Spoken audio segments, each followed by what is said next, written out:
ए पाया जाता है, अर्थात कैरोटीन का मुख्य स्रोत माना जाता है। ठीक है, नेक्स्ट क्वेश्चन की बात करते हैं कि राजस्थान के सिंचित क्षेत्रों के लिए जो मुख्य क्रॉपिंग सिस्टम है, अर्थात कौन कौन सी क्रॉप को एक साथ लिया जाता है, तो यहाँ उड़द व सरसों को लिया जाता है। नेक्स्ट क्वेश्चन है कि करनाल बंट जो कि एक मुख्य बीमारी होती है यहाँ किसकी होती है, गेहूं की होती है, और किसके द्वारा होती है यहाँ निबोबसिया इंडिका के द्वारा मुख्यतः ये प्रॉब्लम आती है गेहूं में। ठीक है, नेक्स्ट क्वेश्चन की बात करते हैं कि दीमक पौधे के किस भाग को नुकसान पहुंचाता है, तो आपको पता होगा कि दीमक मुख्यतः जड़ को नुकसान पहुंचाता है। नेक्स्ट क्वेश्चन की मिर्च बीजीय फसलों के अंतर्गत नहीं आती है। अब आपको याद रखना कि अगर आपको पूछा जाए कि मिर्च मसालों के अंतर्गत आती है या नहीं आती, तो याद रखना मिर्च मसालों के अंतर्गत नहीं आती है। ठीक है, नेक्स्ट क्वेश्चन के राइजोबियम क्या है, तो याद रखना राइजोबियम एक बायो फर्टिलाइजर होता है। नेक्स्ट क्वेश्चन की बात करते हैं कि नमक की सांद्रता कितनी रखी जाती है फलों की कैनिंग के लिए, अर्थात जब फलों की डिब्बाबंदी की जाती है तो उस समय याद रखना कि नमक की सांद्रता कितने रखते हैं, केवल और केवल 1 से 2% रखते हैं। नेक्स्ट क्वेश्चन दलहन फसल क्रॉपिंग सिस्टम में उपयुक्त बैठती है क्योंकि इसका मुख्य रीजन होता है कि जो दलहनी फसलें होती है अर्थात जो लेगुमिनेसी क्रॉप है वो क्या होती है, कम अवधि की फसलें होती है। ठीक है, नेक्स्ट क्वेश्चन है कि एसआरआई तकनीक जिससे कि हमने अभी डिस्कस किया था कि सिस्टम ऑफ राइस इंटेंसिफिकेशन किससे संबंधित होती है, धान से संबंधित होती है। ठीक है, नेक्स्ट क्वेश्चन है कि टमाटर में लाल रंग होता है, तो टमाटर में लाल रंग होता है लाइकोपिन के कारण, कई बार आपने पढ़ लिया होगा। इसके साथ साथ आपको ये भी याद रखना है कि जो लाइकोपिन बनता है ये कितने डिग्री सेंटीग्रेड तापमान पर सबसे उपयुक्त या सबसे ज्यादा बनता है, तो याद रखना 23 डिग्री सेंटीग्रेड। कितने बनता है, 23 डिग्री सेंटीग्रेड तापमान पर सबसे अधिक लाइकोपिन का निर्माण होता है, जो कि टमाटर में लाल रंग का कारण होता है। ठीक है, नेक्स्ट क्वेश्चन है कि किस खरपतवार के चलने पर दूध में दुर्गंध आने लगती है, तो यार हम मोस्ट इंपोर्टेंट क्वेश्चन है, कई बार एग्जाम पूछा गया है कि ऐसा कौन सा खरपतवार है जिसको चलने पर अर्थात गाय या भैंस चल लेती है तो उनके दूध में दुर्गंध आने लगती है, तो यार वो कौन से होते हैं, प्याजी और हुलहुल। कौन से होते हैं, प्याजी और हुलहुल के चलने पर दूध में दुर्गंध आने लगती है। ठीक है, नेक्स्ट क्वेश्चन किस खरपतवार से साइलेज बनाया जाता है, तो आपने लगभग सुना होगा कि साइलेज मक्का का तैयार किया जाता है, लेकिन याद रखना कि अगर आपसे पूछा जाए कि किस खरपतवार का तैयार किया जाता है तो याद रखना जलकुंभी का, और जिसका बॉटनिकल नेम क्या होता है, वाटर हाइसिंथ भी जिसे बोला जाता है, और आइकोनिया क्रेसिसेप्स इसका बॉटनिकल नेम होता है। ठीक है, नेक्स्ट क्वेश्चन की बात करते हैं कि मिट्टी का रंग किससे याद करते हैं, तो याद रखना मुंसेल कलर चार्ट के द्वारा मिट्टी का कलर याद किया जाता है। क्वेश्चन है कौन सा पोषक तत्व लग्जरी कंजप्शन के नाम से जाना जाता है, तो यहाँ लग्जरी कंजप्शन आपने नाम सुना ही होगा कि ये संबंधित होता है, याद रखना किसी अगर क्रॉप की बात की जाए तो पोटैटो अर्थात आलू से संबंधित होता है लग्जरी कंजप्शन। और अगर बात करते हैं किस पोषक तत्व से संबंधित होता है, तो याद रखना पोटेशियम अर्थात पोटास से संबंधित होता है। ठीक है, नेक्स्ट क्वेश्चन की बात करते हैं कि जलमग्न अवस्था में कार्बनिक पदार्थों का अपघटन किसके द्वारा किया जाता है, तो यार ये किया जाता है एक्टिनोमाइसीटेज के द्वारा। किसके द्वारा किया जाता है, एक्टिनोमाइसीटेज के द्वारा। ठीक है, नेक्स्ट क्वेश्चन है कि धान का इन्फ्लोरेंस या पुष्पक्रम को क्या कहा जाता है, ये भी क्वेश्चन एग्जाम में पूछा जा चुका है, तो पेनिकल। क्या कहा जाता है, पेनिकल। ठीक है, अब इन दोनों को एक साथ याद रखना कि बीज युक्त चारे को तो बोला जाता है फोडर। याद रखना बीज प्लस जो फोडर होता है इन दोनों को मिलाकर बोला जाता है फोडर। ठीक है, और अगर बात करते हैं बीज रहित चारे को क्या बोला जाता है, तो याद रखना उसे बोला जाता है फोरेज। ठीक है, यानी जो चारा है उससे बीज को अलग करने के बाद उसे बोला जाता है फोरेज, और बीज को चारे के साथ बोला जाता है फोडर। ठीक है, नेक्स्ट क्वेश्चन है कि वर्मी कंपोस्ट क्या है, तो याद रखना केंचुए से जो प्राप्त खाद होती है उसे याद रखना वर्मी कंपोस्ट के नाम से जाना जाता है, और केंचुआ पालन क्या कहलाता है, याद रखना वर्मी कल्चर कहलाता है। ठीक है, केंचुआ पालन वर्मी कल्चर कहलाता है, जबकि केंचुए से प्राप्त खाद वर्मी कंपोस्ट कहलाती है।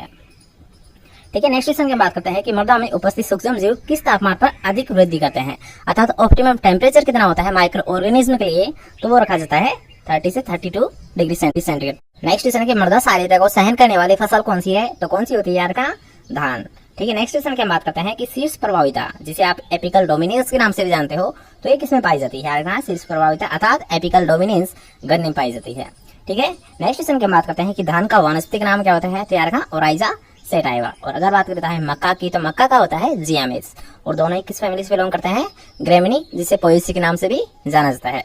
ठीक है, नेक्स्ट क्वेश्चन की बात करते हैं कि जो बाजरा है, तो बाजरा का जो बोटेनिकल नेम होता है ये होता है पेनिस्टम ग्लूकम, ये भी ग्रेमिनी फैमिली से ही बिलोंग करता है। नेक्स्ट क्वेश्चन की बात करते हैं कि फल छेदक, यार हाँ जिसे फ्रूट बॉलर के नाम से भी जाना जाता है, तो ये मुख्य कीट किसका होता है, चने का होता है, क्योंकि जो चने की पोड होती है तो उनको ये खा जाता है, इसलिए इसे याद रखना पोड बोरर के नाम से भी जाना जाता है। ठीक है, नेक्स्ट क्वेश्चन है कि फल छेदक का नाम क्या है, तो यार इसका जो साइंटिफिक नेम होता है वो होता है हेलिकोवरवा आर्मीजेरा। इनको भी आपको याद रखना है कि पोड बोरर का जो साइंटिफिक नेम होता है क्या होता है, हेलिकोवरवा आर्मीजेरा। ठीक है, नेक्स्ट क्वेश्चन की बात करते हैं कि पर्णहरित के लिए आवश्यक तत्व है। याद रखना ये कई बार एग्जाम में क्वेश्चन पूछा गया है कि जो क्लोरोफिल होता है उसका आवश्यक पोषक तत्व कौन सा होता है, तो यार हाँ मैग्नीशियम होता है। ठीक है, नेक्स्ट क्वेश्चन है कि वाम पौधों में अवशोषण को बढ़ाता है। तो आपको पता ही होगा कि वाम क्या होता है, वेस्कुलर अर्बोस्कुलर माइकोराइजा, और याद रखना माइकोराइजा फास्फोरस के अवशोषण को बढ़ाता है। ठीक है, नेक्स्ट क्वेश्चन की बात करते हैं कि वाम किसका संबंध होता है। जैसे कि हमने अभी भी डिस्कस किया था कि जो वाम होता है ये कवक और पौधे की जड़ों के मध्य का संबंध होता है, जो कि प्लांट को फास्फोरस उपलब्ध कराता है, जबकि जो कवक है ये पौधे से अपना पोषण तत्व प्राप्त करता है। तो नेक्स्ट क्वेश्चन कि अलसी में कौन सा विषैला तत्व पाया जाता है। तो यार हाँ, अलसी में पाया जाता है लिनोमेरिन नामक टॉक्सिक पदार्थ। ठीक है, इसके साथ साथ आपको ये भी याद रखना है कि धान का कटोरा बोला जाता है छत्तीसगढ़ को, और अगर बात की जाए याद रखना कि दाल का कटोरा किसे बोला जाता है, तो दाल का कटोरा बोला जाता है मध्य प्रदेश को। ठीक है, धान का कटोरा बोला जाता है छत्तीसगढ़ को, लेकिन अगर बात की जाए दाल का, तो दाल का कटोरा बोला जाता है मध्य प्रदेश को। ठीक है, नेक्स्ट है कि सोयाबीन प्रदेश बोला जाता है। तो यार सोयाबीन का सबसे ज्यादा उत्पादन किया जाता है मध्य प्रदेश में, इसलिए मध्य प्रदेश को सोयाबीन प्रदेश के नाम से भी जाना जाता है। नेक्स्ट क्वेश्चन है, और एक मोस्ट इंपोर्टेंट क्वेश्चन है कि याद रखना बायोसुपर क्या होता है, अर्थात बायोसुपर किस किस का कंटेंट होता है। तो यार रखना रॉक फॉस्फेट प्लस गंधक और थायोबैसिलस जो जीवाणु होता है, ये तीनों मिलकर याद रखना बायोसुपर का निर्माण करते हैं। कौन कौन से होते हैं, याद रखना कि रॉक फॉस्फेट प्लस गंधक जिसे सल्फर के नाम से जाना जाता है, और थायोबैसिलस जीवाणु। ठीक है, तो ये तीनों मिलकर याद रखना बायोसुपर का निर्माण करते हैं। नेक्स्ट क्वेश्चन है कि अमोनिया को नाइट्राइट में बदलता है। अब याद रखें इन दोनों को आपको एक साथ याद रखना है कि अमोनिया को नाइट्राइट में बदलता है नाइट्रोसोमोनास, जबकि याद रखना है नाइट्राइट को नाइट्रेट में बदलता है नाइट्रोबैक्टर। याद रखना कि अमोनिया को नाइट्राइट में बदलता है नाइट्रोसोमोनास बैक्टीरिया, और अगर बात की जाए नाइट्राइट को नाइट्रेट में बदलता है नाइट्रोबैक्टर बैक्टीरिया। ठीक है, नेक्स्ट क्वेश्चन की बात करते हैं कि किस राज्य में उर्वरकों का सबसे कम प्रयोग किया जाता है। ठीक है, सबसे कम प्रयोग किया जाता है अरुणाचल प्रदेश में, और अगर बात की जाए सबसे ज्यादा, तो यार सबसे ज्यादा किया जाता है पंजाब में। नेक्स्ट क्वेश्चन है कि पौधे के द्वारा किस जल को अवशोषण किया जाता है। तो यार हाँ, वो किया जाता है कैपिलरी वाटर या केसिका जल को। ठीक है, नेक्स्ट क्वेश्चन है कि कपास के रेशे की जो महीनता है उसे किससे ज्ञात करते हैं। तो यार हाँ, माइक्रो डायमीटर से। और अगर आपसे इसके साथ साथ ये भी क्वेश्चन पूछा जाता है कि जो टर्मिनेटर टेक्नोलॉजी, याद रखना कि जो अभी रिसेंटली एक टेक्नोलॉजी दी गई थी उसका नाम था टर्मिनेटर। ठीक है, तो टर्मिनेटर टेक्नोलॉजी किस क्रॉप से संबंधित थी, तो इसका भी आपको विशेष ध्यान रखना है कि वो कपास से संबंधित थी। टर्मिनेटर किससे संबंधित थी, कपास क्रॉप से ही संबंधित थी। ठीक है, नेक्स्ट क्वेश्चन की बात करते हैं कि अलसी के रेशे को क्या बोला जाता है। तो अलसी के रेशे को बोला जाता है फ्लैक्स। ठीक है, नेक्स्ट क्वेश्चन की बात करते हैं कि सरसों के तेल में गंध किसके कारण आती है। तो आपको पता ही होगा कि सरसों याद रखना क्रोसीफेरी फैमिली से बिलोंग करती है, और इसमें जो गंध आती है ये आती है सिनेगिरिन के कारण। किसके कारण आती है, सिनेगिरिन के कारण। ठीक है, नेक्स्ट क्वेश्चन है कि राजस्थान में कुल कितने कृषि जलवायु खंड है, अर्थात एग्रो क्लाइमेटिक जोन है राजस्थान में 10, लेकिन अगर बात की जाए इंडिया की, तो यार इंडिया में जो एग्रो क्लाइमेटिक जोन है वो कितने हैं, 15 अर्थात 15 है। ठीक है, नेक्स्ट क्वेश्चन की बात करते हैं कि राजस्थान में किस मृदा का क्षेत्रफल सबसे ज्यादा है। तो यार आपको पता ही होगा कि राजस्थान में सबसे ज्यादा एरिडी सोल्स अर्थात रेगिस्तानी मिट्टी पाई जाती है, इसलिए याद रखना सर्वाधिक क्षेत्रफल भी किसका है, एरिडी सोल्स मृदाओं का ही होता है। तो नेक्स्ट क्वेश्चन है कि पवन चक्की चलने के लिए वायु की गति कितनी होनी चाहिए। तो यार कम से कम 16 मील प्रति घंटे जब वायु की स्पीड होती है तभी याद रखना पवन चक्की चलती है। ठीक है, नेक्स्ट क्वेश्चन की हम बात करते हैं कि 100 किलोग्राम अगर आपके पास इसबगोल है, ठीक है, तो उससे जो भूसी प्राप्त होगी वो कितनी प्राप्त होती है। याद रखना 100 किलोग्राम इसबगोल से केवल और केवल 30 किलोग्राम भूसी प्राप्त होती है। ठीक है, नेक्स्ट क्वेश्चन की बात करते हैं कि डेपोक विधि में कितने दिन में पौध तैयार हो जाती है। तो सबसे पहले आपको पता होना चाहिए कि डेपोक विधि किससे संबंधित है। तो यार एक पौध तैयार करने की मेथड होता है जो कि धान में अप्लाई किया जाता है। ठीक है, और इसमें याद रखना कि जो पौध तैयार हो जाती है केवल और केवल 11 से 13 दिन के लिए तैयार हो जाती है, उसके बाद इसे याद रखना मैन फील्ड में ट्रांसफर कर दिया जाता है। ठीक है, नेक्स्ट क्वेश्चन की हम बात करते हैं कि ऑक्सीकृत क्षेत्र, याद रखना इसे ऑक्सीडाइज्ड जोन के नाम से जाना जाता है। तो इसमें कौन से उर्वरक का प्रयोग किया जाता है। तो याद रखना इसमें वे उर्वरक जिनका प्रयोग याद रखना अमोनिया के रूप में किया जाता है, तो उनका प्रयोग मुख्यतः याद रखना ऑक्सीडाइज्ड जोन में किया जाता है। जैसे कि अगर बात करते हैं धान में, तो याद रखना धान को याद रखना कि जो नाइट्रोजन है वो अमोनिया के रूप में ही दिया जाता है, इसलिए जो उसका प्रयोग करते हैं कौन से क्षेत्र में करते हैं, ऑक्सीकृत क्षेत्र में ही किया जाता है। ठीक है, नेक्स्ट क्वेश्चन की बात करते हैं कि जबकि अपचयित क्षेत्र जिसे याद रखना रिड्यूस्ड जोन के नाम से भी जाना जाता है, तो इसमें याद रखना नाइट्रेट उर्वरक का विशेषतः प्रयोग किया जाता है। ठीक है, नेक्स्ट क्वेश्चन की बात करते हैं कि किस पोषक तत्व की उपलब्धता पर पीएच का कोई भी इफेक्ट नहीं पड़ता है, अर्थात पीएच बढ़े या घटे इसका कोई भी इफेक्ट नहीं पड़ता है। कौन सा ऐसा तत्व है, सल्फर। लेकिन अगर बात करते हैं याद रखना किस पोषक तत्व की उपलब्धता पर पीएच बढ़ने के साथ साथ उसकी उपलब्धता भी बढ़ती है, अर्थात यानी इंक्रीज होता है, तो ऐसा कौन सा न्यूट्रिएंट है, याद रखना फॉस्फोरस है। ठीक है, नेक्स्ट क्वेश्चन की बात करते हैं कि हरित क्रांति शब्द किसके द्वारा दिया गया था। याद रखना ग्रीन रेवोल्यूशन जो वर्ड दिया था ये दिया गया था विलियम्स गोड के द्वारा। ठीक है, इसके साथ साथ आपको ये भी याद रखना है कि हरित क्रांति का सबसे ज्यादा असर पड़ा था, अर्थात सबसे ज्यादा जो इंक्रीज हुआ था प्रोडक्शन में वो किस में हुआ था, याद रखना गेहूं और चावल की किस्मों में हुआ था। ठीक है, नेक्स्ट क्वेश्चन की बात करते हैं हरित क्रांति का विश्व में जनक किसे बोला जाता है? तो यार वर्ल्ड में अगर बात की जाए जनक की, तो वर्ल्ड में जनक होता है नॉर्मल ई बोर्डो। लेकिन अगर बात करते हैं भारत में हरित क्रांति का जनक किसे बोला जाता है? तो यार डॉक्टर MS स्वामीनाथन को। ठीक है, नेक्स्ट क्वेश्चन की बात करते हैं कि बोर्डो मिक्सर क्या होता है? अब यार आपको पता ही होगा कि बोर्डो मिक्सर क्या होता है। एक फंजीसाइड होता है अर्थात कवकनाशी होता है। और अगर बात करते हैं याद रखना इसकी खोज कब की गई थी? इसकी खोज की गई थी 1884 में। और अगर बात करते हैं किसके द्वारा की गई थी, तो यार इसकी खोज मिलाडेट के द्वारा की गई थी। ठीक है, बोर्डेक्स मिक्सर क्या होता है? एक कवकनाशी होता है जिसकी खोज 1884 में मिलाडेट के द्वारा की गई थी। और सबसे पहले इसका प्रयोग याद रखना डाउनी मिल्ड्यू ऑफ ग्रेप्स के कंट्रोल में किया गया था। किसमें किया गया था? डाउनी मिल्ड्यू ऑफ ग्रेप्स को कंट्रोल करने के लिए सबसे पहले बोर्डो मिक्सर का प्रयोग किया गया था। ठीक है, इन तीनों चारों क्वेश्चंस का आपको विशेष ध्यान रखना है। तीनों चारों क्वेश्चंस एग्जाम में आपसे पूछे जा सकते हैं। ठीक है, नेक्स्ट क्वेश्चन की बात करते हैं कि भारतीय कृषि अनुसंधान संस्थान के बारे में। अब याद रखना यहाँ पर क्वेश्चन पूछेंगे हम IARI अर्थात इंडियन एग्रीकल्चर रिसर्च इंस्टीट्यूट है, तो उससे संबंधित जो भी मोस्ट इंपोर्टेंट क्वेश्चन है उनको यहाँ पर हम क्लियर कर रहे हैं। तो सबसे पहले याद रखना कि IARI की स्थापना कहाँ की गई थी? 1905 में पूसा बिहार में इसकी स्थापना की गई, जिसका नाम याद था 1911 में नाम बदलकर इसका रख दिया गया था इंपीरियल कृषि अनुसंधान संस्थान रखा गया। ठीक है, 1934 में याद रखा भूकंप के कारण जो IARI है इसकी बिल्डिंग क्षतिग्रस्त हो गई थी, इसलिए इसको याद रखा 1936 में न्यू दिल्ली में ट्रांसफर कर दिया गया था। क्यों किया गया था? क्योंकि 1934 में भूकंप आ गया था जिसके कारण जो IAR की जो बिल्डिंग है, ठीक है, वो क्षतिग्रस्त हो गई थी, इसलिए इसका 1936 में दिल्ली में ट्रांसफर कर दिया गया। और अगर बात करते हैं याद रखा इसका पहला निदेशक कौन बना था? तो IAR का जो पहला निदेशक बना था डॉक्टर B विश्वनाथ। ठीक है, नेक्स्ट क्वेश्चन की बात करते हैं कि 1947 में फिर से नाम बदला गया। ठीक है, IARI का एक बार तो नाम बदला गया 1911 में, जिसमें रख दिया गया था इंपीरियल कृषि अनुसंधान संस्थान। इसके बाद में यार 1947 में इसका फिर से नाम बदला था और क्या रख दिया गया था? भारतीय कृषि अनुसंधान संस्थान रख दिया गया। ठीक है, और इस जो याद रखना IARI को डीम्ड यूनिवर्सिटी का दर्जा मिला था, यह मिला था 1958 में। कब दिया गया था याद रखना? 1958 में इसे डीम्ड यूनिवर्सिटी के अंतर्गत रख लिया गया।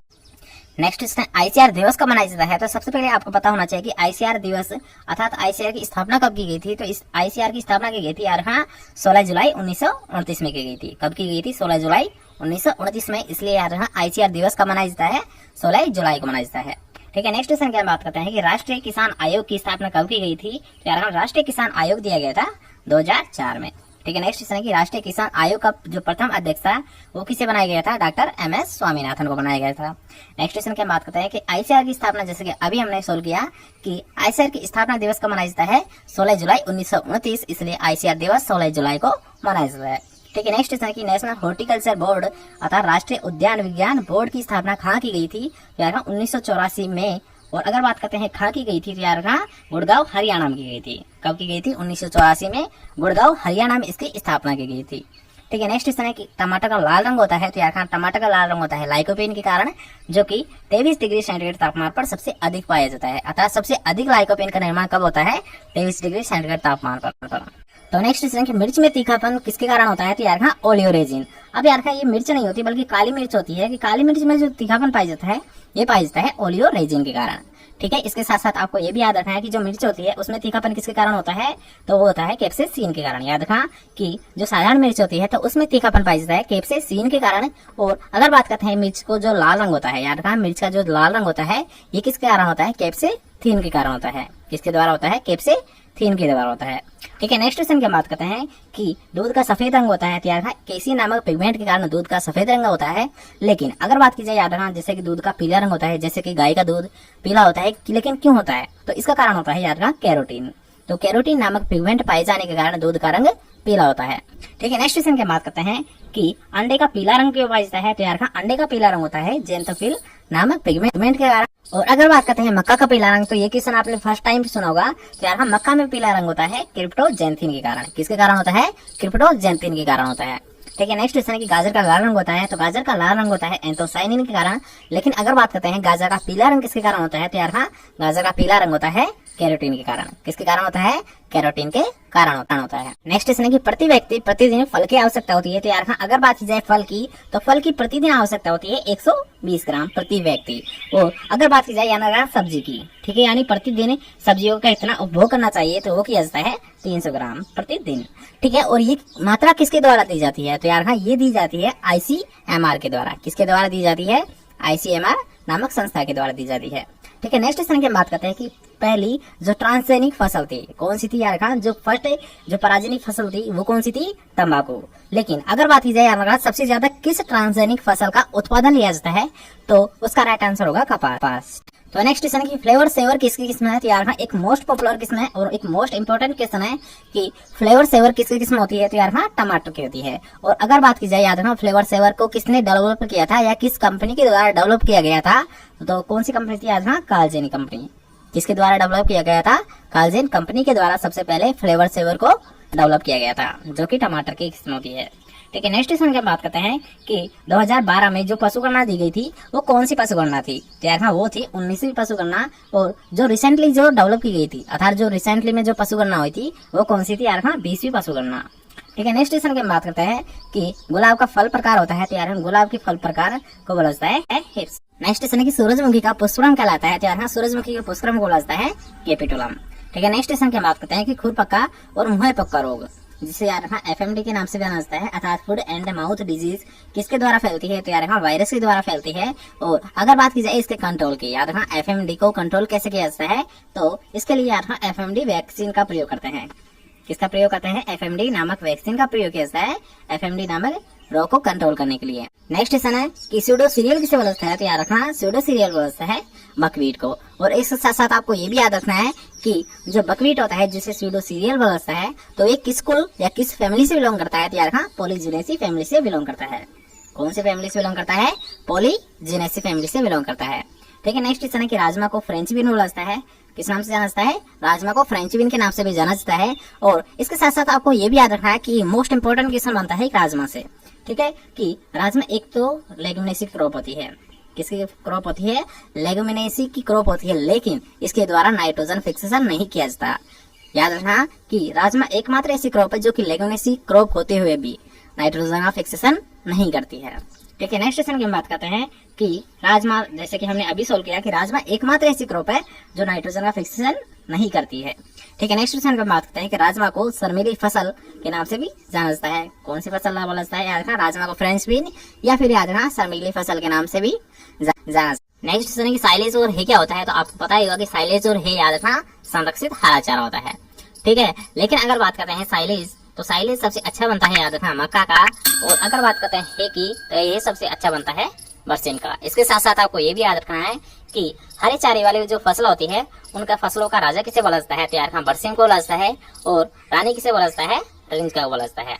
राजा तो बोला जाता है बरसीन को और रानी बोला जाता है रिंच का को, ठीक है। नेक्स्ट इस तरह के देश का सर्वोच्च कृषि वैज्ञानिक पुरस्कार किसे दिया गया था? रफी अहमद किदवाई को दिया गया, ठीक है। नेक्स्ट क्वेश्चन की बात करते हैं कि ऑपरेशन फ्लड क्या होता है? जैसे कि हमने कई बार इसको डिस्कस कर लिया है कि ऑपरेशन फ्लड याद रखना दूध के क्षेत्र में बढ़ावा देने के लिए एक क्रांति चलाई गई थी। और कब स्टार्ट किया गया था इसका? याद रखना 1970, जो कि याद रखना 1996 तक चली थी, ठीक है। नेक्स्ट क्वेश्चन की बात करते हैं कि मिल्कमैन किसे बोला जाता है? तो यार रखना मिल्कमैन के नाम से वर्गीज कुरियन को बोला जाता है। किसे बोला जाता है? यार रखना मिल्कमैन वर्गीज कुरियन को बोला जाता है, ठीक है। पॉइंट क्लियर हो। अब बात करते हैं कुछ जनक यानी कुछ टाउन है और उनके फादर किसे बोला जाता है? जैसे कि अगर बात करते हैं हाइब्रिड राइस, तो यार हाइब्रिड राइस के जनक बोला जाता है ए सिद्दीकी को। अगर बात की जाए भारत की, याद रखना इंडिया में अगर बात की जाए हाइब्रिड राइस का जनक किसे बोला जाता है?